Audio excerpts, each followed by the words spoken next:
Hindi lang basketball world ang na-impress ni Junmar Fajardo sa FIBA OQT. Abay, nag-uwi nga ba ng Latvian beauty? Sino ba siya? At Dwight Ramos, may offer pala sa Europe dahil sa magandang Gilas performance. Pero bago natin pag-usapan, palike naman ng ating video bilang suporta. Viral sa social media ngayon ang picture ni Junmar Fajardo kasama ang isang tiga-Latvia na pabirong inilahad ng mga netizens bilang inuwi ni Abay o nagbaon pa raw ng pasalubong si The Kraken. Bagong girlfriend niya ba to? Para masagutan na ang mga haka-haka sa Facebook, ang babae mga idol ay si Alice Ramsanova, ang team host ng Gilas during the FIBA OQT, meaning siya ang nag-aasikaso sa lahat ng needs ng Gilas, accommodation, food, transport at etc. Parang tour guide kumbaga. At kapag may language barrier, siya ang pumapagitna. In short, she was assigned to make our FIBA OQT experience very smooth and easy.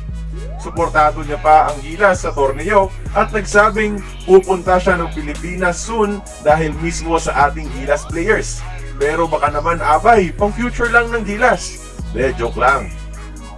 Meanwhile, Dwight Ramos naka-attract ng isang European team dahil sa Gilas performance. Ayon sa Lithuanian website na Krepšinis.net, na-impress umano ang Lithuanian Basketball League team na Neptūnas sa all-around game ni Dwight Ramos to the point na handa silang i-buyout ang kontrata ni Dwight sa Japan. Sa tatlong FIBA OQT games, si Dwight ang isa sa mga pinaka-steady at consistent local sa Gilas na kayang sumabay sa mga top European talents. Ayon pa dito sa Krepšinis website, take note mga idol ha, interest pa lang at no formal offer. Pero this team is looking to push for Dwight's case to be a local since napag-alaman na Russian ang kanyang ina sa Pinoy na ama. And from there, titignan nila kung anong pwede nilang magawa. Ang reported na Lietuvos Krepšinio Liga o LKL ay pinaglaruan na rin ng pamosong Ball Brothers. At dito rin naglaro ang former Gilas guard na si Juan GDL bilang local dahil sa Spanish citizenship nito. Kaya no wonder na kayang umabot ng scouting nila sa atin. Plus, marami naman talagang scout ang nanood sa OQT and it so happened na our win was the biggest upset of them all. Ang expected salary pala sa LPL ay di nagkalayo sa Japan B-League.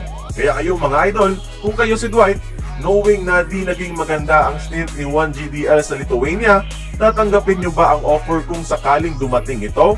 Join the conversation, magkomento lamang sa ibaba. Kung nagustuhan mo ang ating video, please like, share, and subscribe.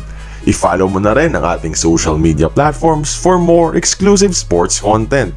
Until then, this has been Courtside Buckets. See you on the next one.